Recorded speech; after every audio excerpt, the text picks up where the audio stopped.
Hey, what's up, fellas? How you doing, man? Antonelli here.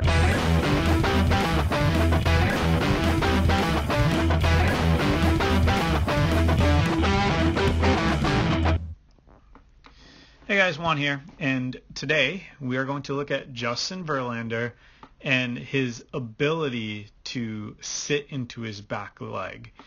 Some people call it sitting into his hip, sitting into his glute, but the term sitting is typically used by most coaches nowadays, and we are going to look at his ability to do it, plus show you what it looks like to sit properly into your back leg. Now, Verlander is obviously one of the best pitchers in the entire game, but he had a couple years where he scuffled in the middle of his Tiger career. And if you look at the changes that he made towards the end of his Tiger days and then into his Astros days, you'll definitely see the difference. And a lot of it has to do with his deceleration patterns and then his initial move. So we can take a look at his decel patterns at the end as well. But let's talk about the ability to sit, because that's going to really take place and take part of that initial move that I just talked about. So let's get this into leg lift. Now we see within his leg lift, so just before he gets into the peak of his leg lift, he's already starting that descension down into the ground of his hip and back leg. Now one of the big keys here, if we get to the bottom of his delivery, which is probably around right there, and it's, first of all, how freakish is it that he gets that close to the ground with his spikes? I mean, his spike is damn near scraping the ground. Let's go to the next frame, right? Jeez Louise. It's actually like super impressive that he's able to understand his body to the point that he can get that low into the ground with his front leg.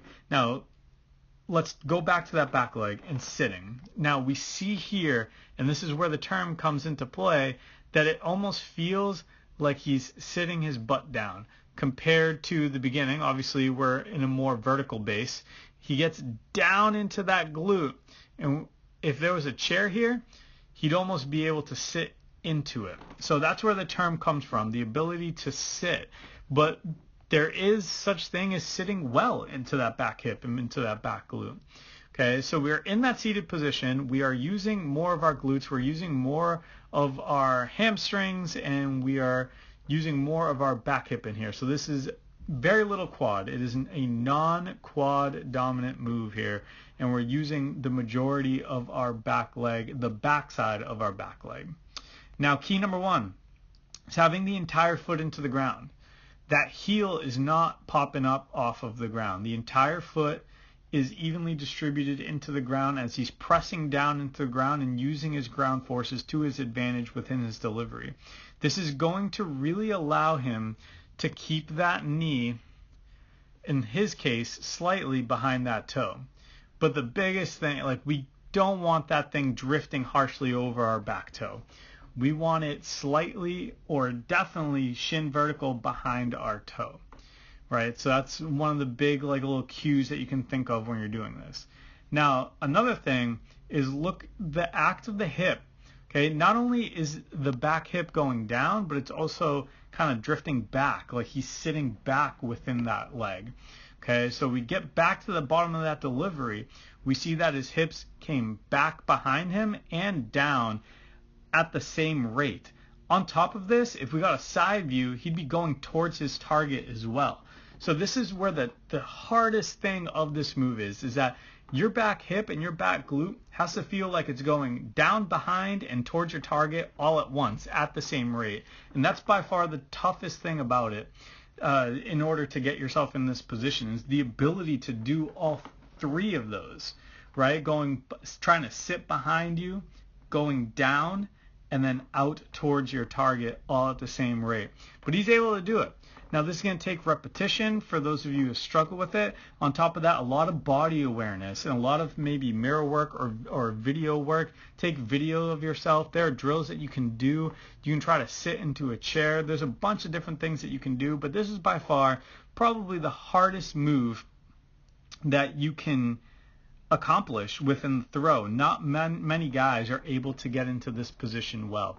Now, one of the key factors of being in this position is keeping that front foot out in front of your body. So if we see that front foot or front leg, so the front leg is jetting out right in front of his face, that's going to allow you to stay balanced. It's going to allow the body, even though we're drifting back with that back hip, it's not going to make you fall backwards, right? Having that leg and having that weight distributed out in front of your body, out in front of your face, is definitely going to help your body stay balanced throughout your delivery. And balance isn't necessarily getting to this point and having the ability to stop. If anything, I hate when guys have the ability to stop at the peak of their delivery. They should be drifting towards their catcher. Like your weight should be starting to distribute towards the inside part of your back foot and heel. So if I were to ask you to stop right here, you wouldn't have the ability to do that because you're starting to gain momentum right here. You're starting to gain this momentum towards the plate. Okay, so that's not balance. But what balance is the ability to control your body through space. That is balance. And sometimes you have to distribute your weight accordingly because of that. So if my hip and my back hip is starting to drift back, something needs to be in front of me so my body can stay balanced throughout my delivery and throughout space, right? And that's where the front leg is key to keeping it out in front of you. So that right here, this is what it looks like to sit into your back hip. This is what it looks like to sit into your glute. So if you ever hear a coach, hey, I need you to sit into your back hip, sit into your glute, sit into your back leg, like this is what it looks like. And if we were to get a side angle, you can see that a lot of the pressure is on the inside part of his leg as well, while that leg is staying externally rotated. But this is it. That's the position. Now, if we drift forward, I was going to talk about deceleration patterns, where Verlander had very poor decel patterns towards the middle of his Detroit Tiger career. So if we go towards his deceleration pattern. So deceleration patterns is basically anything that happens in the throwing zone and then after it. So the throwing zone, I categorize the throwing zone starting within these two frames. So as the arm is about to cross the head and out into pitch release. Now we see the big keys. If a pitcher is able to mirror his hands, right, his glove hand and his throwing hand, if we see here as his delivery, Verlander tucks right here. He's clearly tucking his glove into his chest, but as he's going into the throwing zone, he's able to allow his body to rotate properly. His right shoulder is ahead of his left at pitch release. He's continuing his rotation. He's not cutting his rotation short. He's allowing his body to travel, and he's allowing his energy to travel. In order to do that, I call it getting your glove out of the way. Like, get your glove out of the way so my throwing arm can be safe and my throwing arm can decelerate at a proper rate. Okay, so if my glove, so his glove is tucked into his chest. If his glove, in theory, if his glove were to stay there throughout his delivery and not get out of the way, so this is your glove getting out of the way, or your throwing hand is chasing your glove, or your throwing hand is following your glove, however way you want to say it. If my glove stays tucked right here in this position, like it's tucked in the middle of his chest, and it were to stay there throughout the entire delivery, your throwing arm would be decelerating prior to pitch release, which is obviously something we do not want. We want our arm to accelerate through pitch release and peak acceleration through that, and then we follow through efficiently and safely, which is what he's doing right here. And conversely, you don't want your throwing arm to follow through against your quad either, right? Throwing up against your quad can be damaging, just as damaging as if your glove was harshly tucked into your middle of the body throughout the finish of the throw.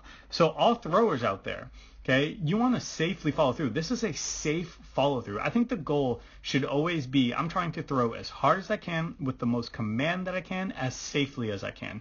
Those should be your goals. It shouldn't be one or the other. Oh, I should have a lot of control or I should have a lot of velocity. It should be everything all put together into one. And that's what creates elite throwers. And having this understanding here of getting your glove out of the way, allowing your throwing hand to chase that glove throughout the delivery, this is going to help your arm accelerate through the throwing zone at a much more efficient rate as it would as if the glove were to remain tucked into the middle of the body, right? And this is where he, quote unquote, found another 2 to 3 miles an hour at the end of his Tigers career and at the beginning of his Astros career, right? Because he lost some velo, but he changed this. If you were to go back and look at Verlander during those years that he scuffled with the Tigers and go check out his mechanics, you would see that that glove stayed in the middle of his body and his arm was decelerating prior to pitch release. And that's why he was losing velocity, because on top of that, he was getting older and he was getting more innings put up